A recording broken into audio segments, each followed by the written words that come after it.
อนนี้ก็ทอดแล้วทุกคน2-3ใหญ่ๆแบบจุกๆไปเลยที่จริงไส้อันแบบแห้งทอดทำบ่ได้หลายแต่ว่ามันขึ้นฟูแห้ง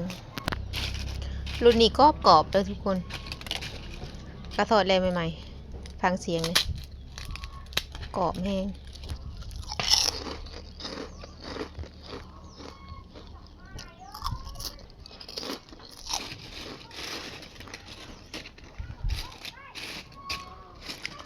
แบบนี้ค่ะด้นๆเห็ดเถนึงเพราะว่าบ่มีเวลาเห็ดช่วงนี้บ่ได้ไปหลัดกระปู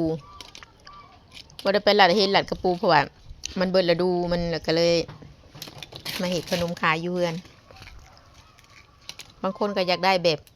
บบแห้งค่ะนะแต่ว่าแบบแห้งยังบ่มีส่งเด้อทุกคนเนื่องจากว่ายังบ่มีเวลาเห็ดก็ได้บ่หลายมันบ่พอได้ส่งนะ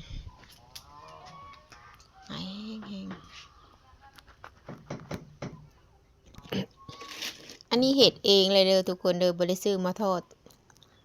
เป็นคนปรุงเองคั่นแป้งเองกับมือเลย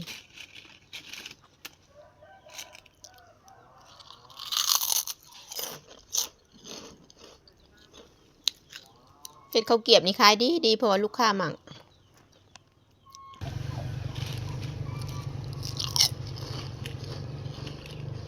รุ่นนี้เนี่ยขายดีเลยทุกคนเพราะว่าลูกค้ามากิน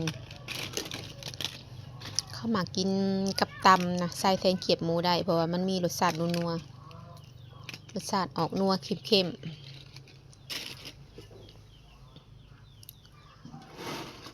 ผู้ใดอยากซีมื้ออื่นมีขายอยู่เฮือนเด้อมีขายอยู่ห้านเด้อเพราะว่ามื้ออื่นเปิดห้าน